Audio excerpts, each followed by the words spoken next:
In this podcast, I'm going to be going over my $100,000 podcast strategy. And I don't care what type of business you are. I think this is going to be one of the most profitable shows for you. It has for me, and it's like absolutely changed the game, not only from a motivation standpoint, sales team conviction standpoint, lead generation and lead conversion standpoint, and everything that helps you basically build your business. So if you want to learn the exact step-by-step strategy and exactly how you can implement it for your business, make sure to stay tuned. All right, what's going on, ladies and gentlemen, boys and girls? Welcome back to another episode of the Coffee, Content, and Communication Podcast. Today, I am sipping on just a regular iced coffee. One of the things, look, say what you say about Starbucks, but when I'm looking for something quick, salted caramel, cold foam, cold brew, the longest name when it comes to coffee ever, that is my go-to. So if you hate me and you want to unsubscribe because of my my love for Starbucks, then feel free. But that's what we're sipping on for coffee this morning. So again, as you can tell by the title and the intro of this video, we're going over one of my most profitable strategies that I've ever done in any like YouTube channel that I've ever built.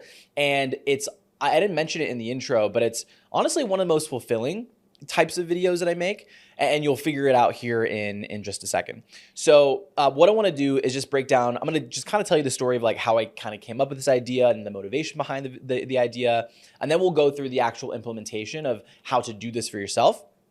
And the just different like distribution channels that you can use, right? Repurposing content, cutting it up for short form and things like that. But yeah, and it's honestly one of the easiest pieces of content that I do that I'm going to like actually start up for other channels as well. So the idea actually came up, RCA, Remote Closing Academy, when I first partnered up with Cole about 3 years ago. 4 years ago, I was helping with some other stuff and then transitioning more into RCA as we were building that out. But when I did jump into the RCA team, one of the things that I realized that there wasn't really a ton of in the program or as like a marketing asset was testimonials. Now, there was testimonials, and this was even 4 years ago, is testimonials, if you've seen them, right? They're like the selfie style. People have their phone. They're like, oh my gosh, I just absolutely love, working with RCA and they changed my life and whatever. And here's the thing. I think if you have those are great. But as the market has changed, a couple things have also changed with it. Number one is potential client skepticism, right? Prospect skepticism. There's so many courses and products and mentorships and all those things that are out there.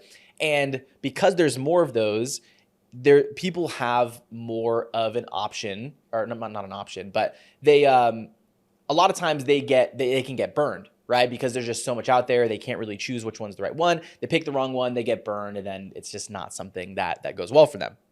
So knowing that was like even a thing 3 or 4 years ago, is I started to think, okay, how can we create a testimonial but also not make it feel like a testimonial, but really dive more into the person's story versus just using them or not using them as a strong verb, but essentially using them to make you look better, right? And then, I'd seen other things in the marketplace as well where they would have, there would be these really short form interviews, the founder of the company and the client that's seen success, they'll jump on like a client success interview. It's 10, 15 minutes. And basically all they're doing is just like the founder or the CEO or the owner of that company basically is just like, so tell me how amazing I am. Tell me why I'm the best thing since sliced bread, right? It just is this like 10 to 15 minute thing of like, the founder or the owner just being like, just sitting there, just like taking it all in. And the only real use case for that is to just throw on a landing page and it kind of just dies there, right? You just upload it unlisted on YouTube or on Vimeo or Wistia, and you put it up on a landing page and that, that's where it lives. Now that's great, but that's really the only use case of it. So when I was thinking of all these things, I was like, how can I create an environment where the person doesn't feel like it's this one-sided thing, but I could also just learn more about a person and like what led up into them working with RCA, right? Working with us as a company to teach them how to become a salesperson and make money online and things like that. So I was like, let's do a podcast, right? Let's position it as a podcast. So then when I go to the client that's done well, I could just go to them and be like, hey, can I interview you? Like, can I interview you? I would really love to learn more about your story and about you. Like, I'm just a curious person, and I'd love to learn more about you. And then also, we can talk about what your experience has been in the program. And because I had an agency before, I tried to do just like the short form interview stuff. And it was a lot of times it was a lot harder to get them to book these interviews because, again, it just felt like this really one-sided thing. But when I kind of changed that positioning and was like, hey, I just want to learn about you and hear about your story, people love talking about themselves, right? They love to tell their experiences and again, like talk about themselves, right? And their journeys. So that was kind of where the idea came from. And to be honest, I didn't really take a ton of inspiration from anyone. And the reason I say that is I think it's not a bad thing, but there's a book out there. It's called Steal Like an Artist. I've probably mentioned it in this podcast before. But it's like, it's around the concept of there's nothing that's like an original idea. And I'm not saying like me interviewing clients in a long form format was an original idea, but when I was doing it, I felt like I was kind of like creating this thing. And I didn't there wasn't really anyone that I knew of anyway that was doing it in that way. Actually, recently, I've noticed that that with Skool.com with Alex Hormozi and Sam Ovens, is they do a very similar thing where they like interview people that have used Skool to see success, and they do it in a longer form format, and the positioning and the packaging is really great, which we'll talk about here in a second. But anyway, that's kind of where the idea came from. So in terms of the implementation, and what this kind of goes into how you can start to do this for you as well, is all you need to do is reach out to clients. And the way that I actually did it, that I think is a great way of doing it, is we had a community, right? A Skool community or Facebook group community where people would post their wins, right? Anytime, and we cultivated a culture. Does that make sense? We created a culture or cultivated a culture where we praised wins, right? And people just wanted to share those wins. So because we created this culture where you want to be able to share wins and have people kind of like, go to the top of the mountain with you, there was always posts going on in the group. So really what it did for me was it gave me just a plethora of people to be able to reach out to and be like, hey, I'd love to interview you.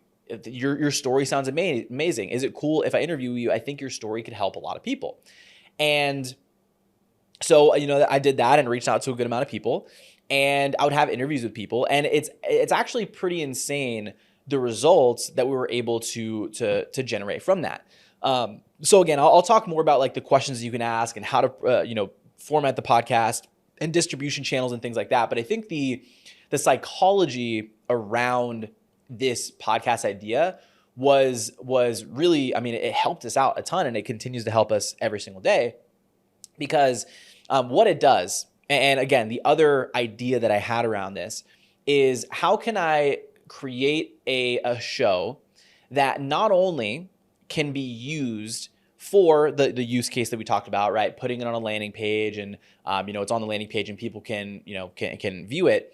But I was also thinking about, how can I ask questions and create an interview where the use case is also discover based. So what I mean by that is, if I was making a title and a thumbnail for a YouTube video, how can I package this in a way where someone that doesn't have any idea of the program, any idea of the product, they can still watch the video and gain value out of that, right? That's the other problem with just like a testimonial type video, or a testimonial in general, is the only time a person's going to be watching that is if they're already down into the funnel and they just need a little bit of like a push over that line. So they already know about the product. They have probably already had a sales call, or they're thinking about booking a sales call, or they're on the fence of buying. Then this is what, like, that type of testimonial is what pushes them over the edge.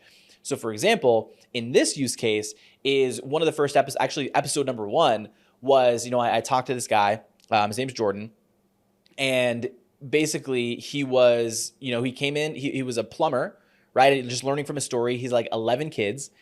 He was basically a plumber, and he was, he was building his family, and he got to a point where he was like, well, I need to do something that can provide more than being a plumber for my kids, and he also had like multiple horses and this farm. And he just got to a point where, he was at his breaking point where he's like, I need to make more money. So he jumped into, a sales position, a completely different sales position. and he did okay there. And then he found RCA, and then found like, oh, I don't have to go out and about and do sales. I can actually do this online. And then that's where his story kind of progressed into. So, but as you can see, like as I'm presenting that, it's so much more like, even I like remember that was 2.5 years ago that I did that first episode, but I distinctly remember his story. And people will remember stories more than they'll remember like, oh, this guy, like RCA is so amazing. Like, I can't believe like I didn't know about this before. It's like it just doesn't connect with you as a person, right? And especially where we are in social media right now, right? People are loving a lot more organic, more story-based things, like slower pieces of content, things that aren't just like go, go, go, short form. How do I grab attention in 2 seconds?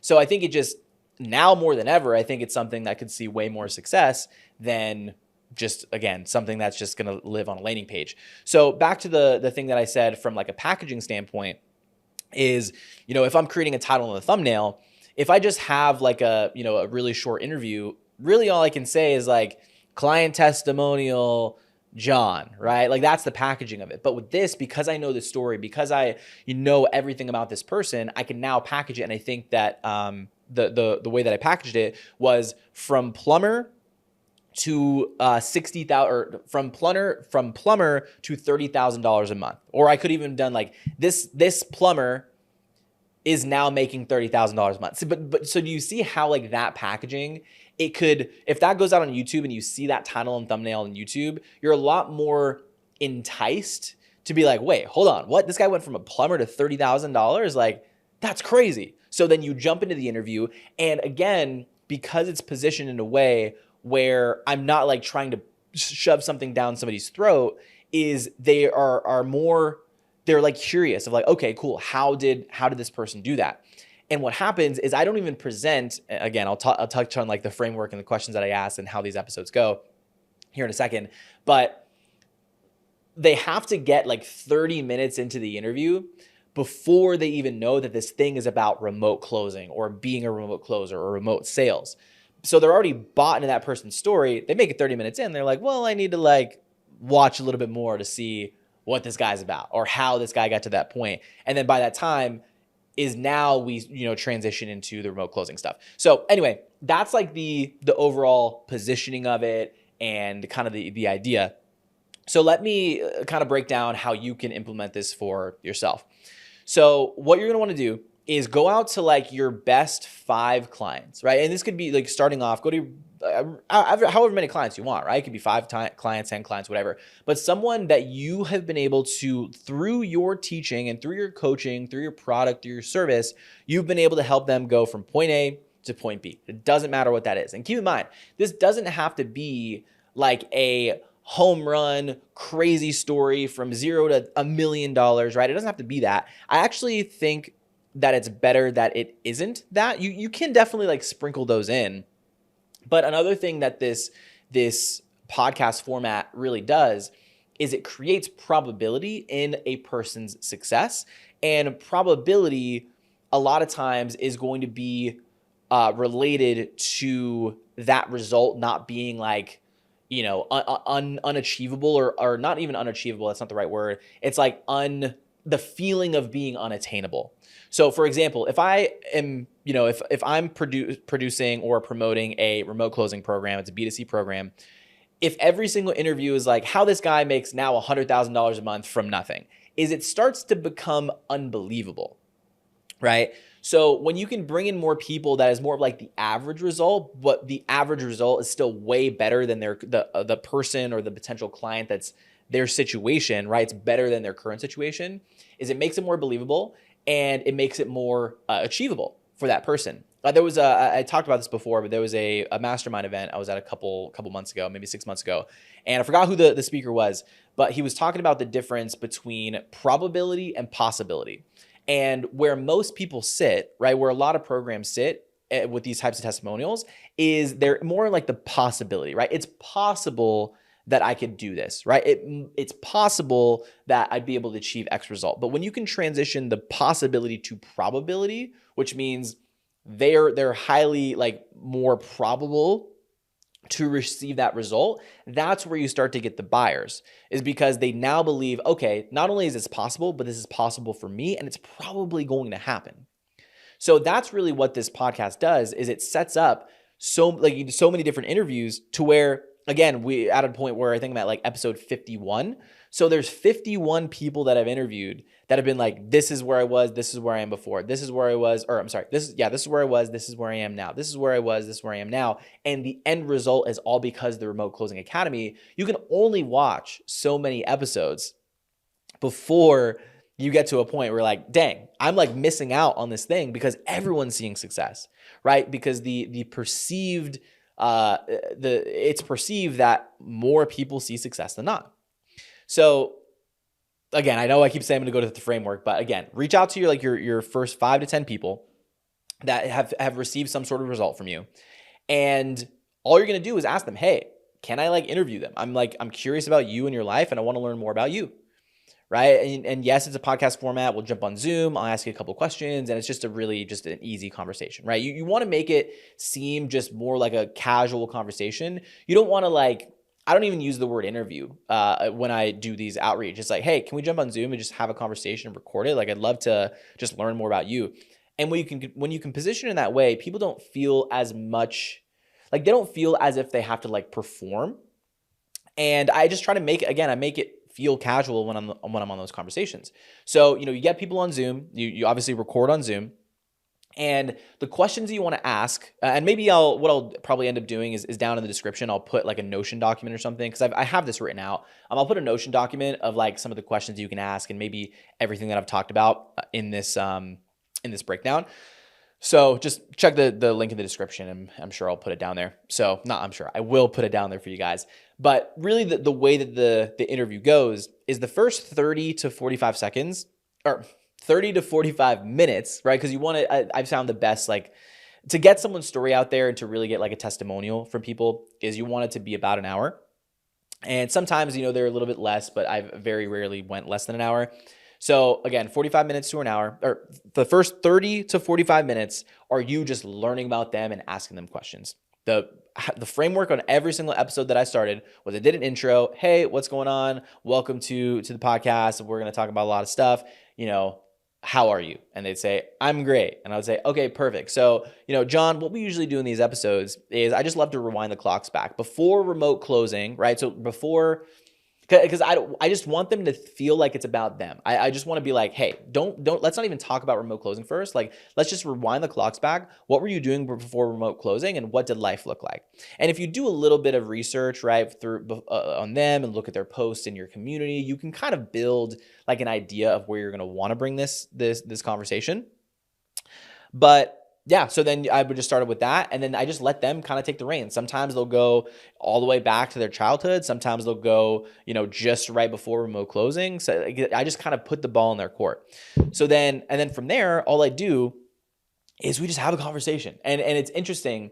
I made this realization the other day as I was thinking about this video, is I try to conduct these interviews as a sales call. And what I mean by that is I don't mean I'm trying to sell them something, but how I operate in a sales conversation is I'm just genuinely curious about the person. And then also you dive into different pieces based on what they tell you, right? It's like active listening, as opposed to, you don't want to have, and I don't really have a list of questions. I kind of have some that I'll give you guys, but I didn't really ever go into the episode with okay, this is question 1, this is question 2, this is question 3, because each conversation is different. So, I would always start off with that first one. Hey, let's go back. Let's talk about what you were doing before remote closing. And they would go into their conversation, and, let's say, you're actively listening. I would just say, let's say they said something about, yeah, I was in the military, and, that's kind of where I was there. And I would say, okay, gotcha. And just based on that, I might ask more questions, right? I could say something like, so, just curious, what do you feel like you learned? Was there anything, any learning lessons that you pulled out of being in the military that's helped you to where you are now? Right. That's kind of that's just top of mind, kind of a cheesy question. But the mindset that I'm always in when I'm on these podcast interviews is I'm basically how can I ask the questions that I know that A, the audience is wondering, and B, that I think could help the audience. The thing with interviewing, if we're comparing and contrasting, right? If we interview, let's say LeBron James versus interviewing like this person, right? This person that's seen success with the program, I can ask LeBron James anything, and whoever's watching that episode is going to listen because they're like, okay, this person like has achieved something, right? They're well known, they're a celebrity. Like I don't care what comes out of this guy's mouth. I want to listen to it. But with a person that might not have a ton of notoriety, that could very likely be their very first time doing any sort of podcast, any sort of video like that, is I want to pull out learning lessons that the audience will be able to take away from that so that I can position that person as the expert and make them seem smart, right? They're probably smart, but you know what I'm saying, right? Make them feel or seem kind of like the superhero in the situation. And then as we're going through the conversation, that's just how it continues to go, right? I'll go through and with the intention of at around the 30-minute mark to start jumping into the transition for me is like, okay, cool. So how did you find RCA, right? And the thing that I always try to do as well is I try to keep everything in a timeline. I don't know where I learned this. There's a couple of podcasts that I listen to, and there's one specific guy I just can't remember because I wanted to give credit to him. But there's one guy that does his interviews in a way, especially when it's about a person, is like they try to like do this storytelling of the thing, right? So as I'm listening, right, let's just use that military example. So let's say, they talk about the military and then we're going through, and this is like the easiest transition into like the next part as opposed to feeling as if you have to have another question on deck. So for example, let's say I ask that person, and I'll leave, the playlist of all the podcasts too, so you can listen to those, you can see how they go. But I would ask them questions. Let's say they talk about the military, right? And they would go through that, and I would ask more questions on top of that. And then if I didn't feel like I could go down that like question tree anymore, I would then go back to them and rephrase, okay, gotcha. So you were in the military and you learned all these learning lessons. What happened next? So it's like I'm now building out that story with them and reminding them where we are within that process. And then they could just tell me what the next step is. So then they say, yeah, so after that, I actually got a job. And I got a job working as a this, that, and the other thing. And then we would just go down another question tree there. And then when I can't go anything further there, I go back to square one. I'd say, okay, gotcha. So again, you were in the military, you learned some of these things from that, and then you got a job here, and this happened and this happened. So what happened next?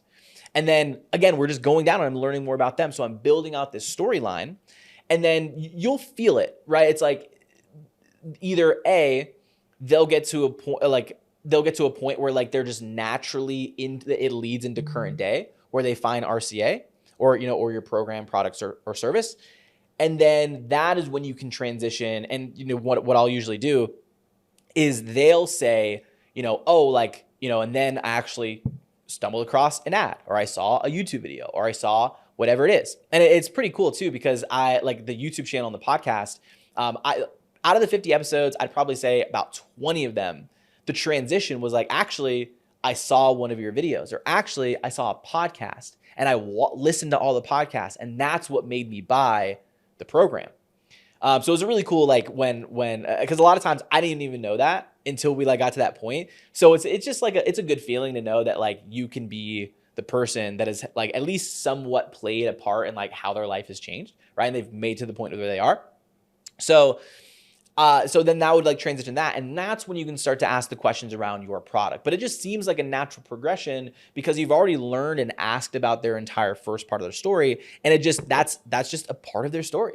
So then you can just ask questions that would, a lot of times I like to ask questions with the hindsight or with the foresight that I'm asking these questions that essentially handle objections. So one of the objections that a lot of people have is like, oh, like, is this just another course? Or like, I'm kind of nervous to jump into it.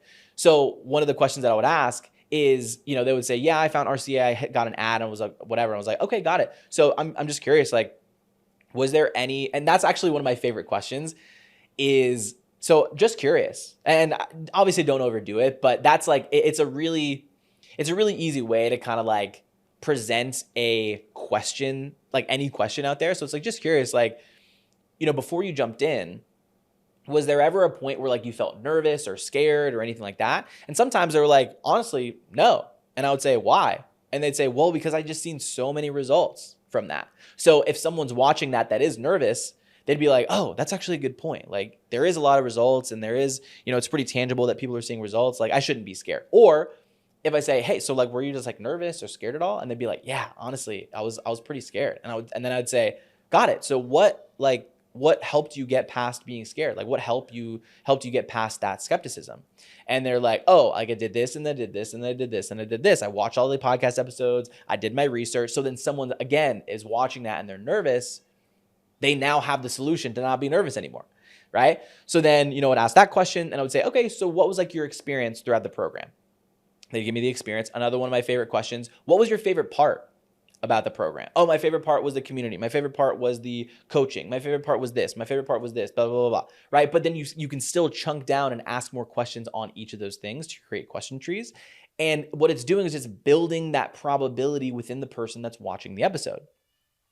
So, go all the way. And then, again, you can continue through.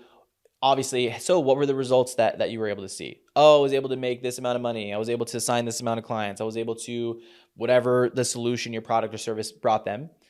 And then you can keep going on that. One of the other things, I'm always listening out for roadblocks within people's stories, because roadblocks are things that like the highs and lows is what gives you that perspective of like, oh, okay, cool. Like it's not all just sunshine and rainbows. Sometimes people don't want to be like super vulnerable about their lows. So they'll just position themselves as like the best and whatever. So I'll ask them, hey, so we've talked a lot about like the highs and like you came in, you saw quick success. Was there ever a point where you felt like there was maybe it wasn't going well or something that you learned or something that you kind of struggled with, so that I can not like, I was going to say so I can humble them. That's not what I mean, but I can like really get them to open up to show the person that's listening to the episode and help them kind of reflect on it too. And then, sometimes they will talk about like a struggle or a hard part. And I just dive into that. Tell me more about that. Like what was so hard about it? What was like the biggest struggle in that part? So that's kind of the next part there. And then I would always, at the end of the episode, I would ask, so, before we jump out, what would you say to a person that is on the fence of working with us, right, at RCA? And again, this objection handle, right, is going to talk that person that is like that's listening to this episode. They've already made it to the entire end, this hour-long episode, and they know like, okay, I want to learn a little bit more about this, or learn about this or actually move forward. It just like it gives them that extra nudge. And again, there's 50 episodes. I ask the same question at the end of every single episode. There's 50 different perspectives that person is providing, right? And then the outro of the video. And again, I don't know if this is the best way to do it, but I know it's worked really, really well for us. Is I would always, so they would tell me that last thing, right? What would you say to someone that's on the fence? And then I would say, okay, so John, or whatever the person's name is that I'm interviewing, I'd say, so dude, I'm going to do a really quick outro. What I want you to do is think about the number one thing, the golden nugget, the biggest takeaway that you would want someone to take away from this episode. And what I'm actually doing is I'm cultivating a one-liner. Like I'm cultivating a one-liner and an intro for the video.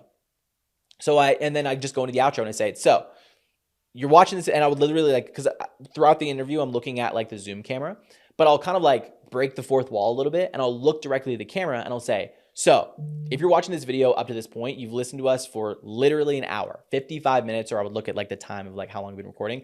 We've been recording for 53 minutes and you've been listening to this episode. So at this point, you're probably at least a little bit curious about what it's like to work with the Remote Closing Academy or just remote closing in general. So what I did is down in the first link down in the description below, I made I put together a video that breaks down step by step what remote closing is, how to get started, and how you can actually implement. And that was actually our VSL that I would link them to.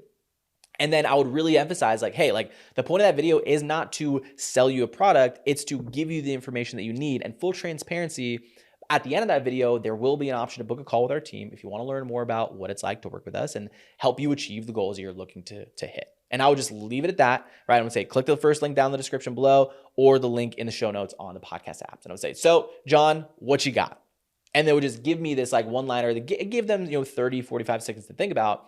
But it just gives them, it's like what I would say to someone is, and they can just think about and reflect on like, this is just the best thing that I can think of.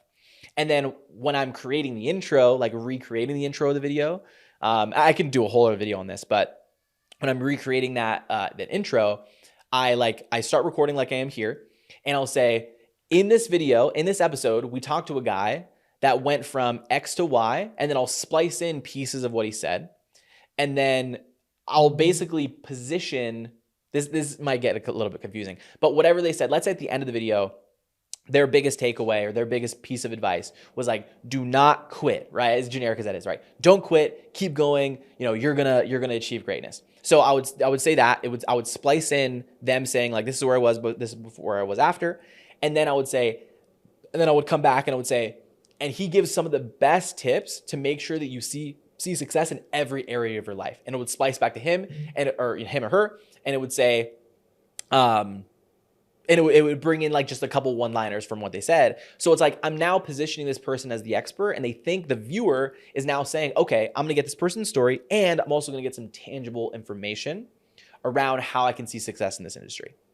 And then that's the podcast. And then, obviously there's the editing portion of it. Honestly, there really doesn't have to be any editing if you don't want there to be. You can just do the intro and just like have the Zoom recording and upload the Zoom recording to YouTube. I'm kind of an overachiever when it comes to video stuff, so there is more. I did make it more involved, right, in terms of like camera switching and intros and background music and things like that. But you don't have to do any of that. Now, the last piece that I do want to touch on here is just one, like kind of a ninja tactic that we used to really like reap the benefits of this. So from a packaging standpoint, now title, thumbnail on YouTube, I can basically just go to the playlist. You can see how I positioned a lot of these episodes. They did pretty well. But the ninja tactic that I used is for our sales team, what I would do is I'd have a spreadsheet, and I would have a spread, just a regular Google Sheets, right, spreadsheet. And in that spreadsheet, in the columns, I would put all the episodes and all the links to the YouTube videos. And then what I would do is I would give a synopsis on every single person. So it would be like name of the episode. Maybe I'll just link that down below too, or I'll put it on the Notion doc. So make sure you get the Notion doc. But I would put the episode, right? Or if we're doing it here, I'll put the episode on the left side. I would put the link to the YouTube video, and then I would have a couple columns of like building out a client avatar. So I would say has sales experience, or had sales experience, didn't have sales experience. And I would put yes, no, yes, no, yes, no, all the way down for all 50 episodes. And then I would put has kids, doesn't have, or family, no family. So are they single? Do they have kids? Do they have family? Yes, no, kids, single, whatever, right? And then I would give a synopsis of who I think would be the type of client or potential client that would need to watch this episode to help them make a decision. So you can see where I'm going here. Is now what the setter, right, the appointment setter has the ability to do is they come in, the setter will call the leads or whatever, the set appointment with them, and they'll have a conversation. They'll ask a couple of questions about the person, and then what they now get to do is the setter can go to the appointment or to the spreadsheet and see, okay, I just talked to a dad or a soon-to-be dad that wants to make more money to support their now growing family. There's 3 to 4 episodes that I did around that exact same archetype. So now all the setter has to do is after they ask those questions, they're going to go to the sheet and they're going to say, okay, what type or who's the person that it resonates with this guy the most? So they're going to find that episode. They're going to go through the setting conversation. And at the end of that setting conversation, they're going to say, hey, I have some homework for you. Let's go ahead and set your call with a closer. I have a piece of homework for you. I want you to watch this video. And this is someone, he's actually around the same age as you. He was in a position very similar to yours where he had a kid on the way, and he was kind of confused and scared, but he was able to break through. So now guess what? This person listens to an hour-long interview of someone of his exact same situation that came to the program and saw success. So now, again, like we said, we're taking the possibility and turning it to a probability because it's exactly like that person. And when they get to the closing call, I will what just happened to my voice? I sound like the pig from Looney Tunes. What happened almost every single time is the closer would have a conversation with that person, that would close them, and the closer would come to me and they'd say, you literally closed them. Like, Aaron, you closed them with the podcast interview. Like, they were already sold by the time they were on there. So again, it just made it and up to the point of having 50 episodes, there was a person or an archetype, male, female, single, has kids, has a family, unemployed to doing this, current sales experience and growing. So again, if the setter talks to a current salesperson and they're like, well, I don't know if I can actually like make money. It's like, hey, we have these 3 salespeople that were like kind of mediocre at sales. They got better at sales and now they make 10 times more than what they did before. So it's like, it got to a point where it didn't matter what person the setter talked to, there was a person on that spreadsheet of an hour-long podcast where that person would resonate with that person that was listening. And I don't know. I don't think there's anyone in the entire industry that does it in that way and uses the podcast as a conversion mechanism, not just, a conversion mechanism in that way, if that makes sense. And then, post it on YouTube, post it on, like, obviously I can make whole other videos around like how to post, how to make the thumbnails, whatever. So if you guys want to see those, let me know. But that is my $100,000 podcast strategy. And there was a point actually where the podcast, I think the podcast itself did like $140,000 in cash collected in a single month because of just the conversion that it was able to bring. So I got to put that at the hook of the video because that was a good hook. And I kind of said it at the beginning, but anyway, we've already probably gone like 45 minutes. So if you enjoyed this episode, definitely let me know down in the description below. Obviously subscribe if you're not in the description, in the comments below. If you're brand new to the channel, make sure to subscribe. Check out one of the videos that are on screen right now, other podcasts, and we'll see you guys on the next episode.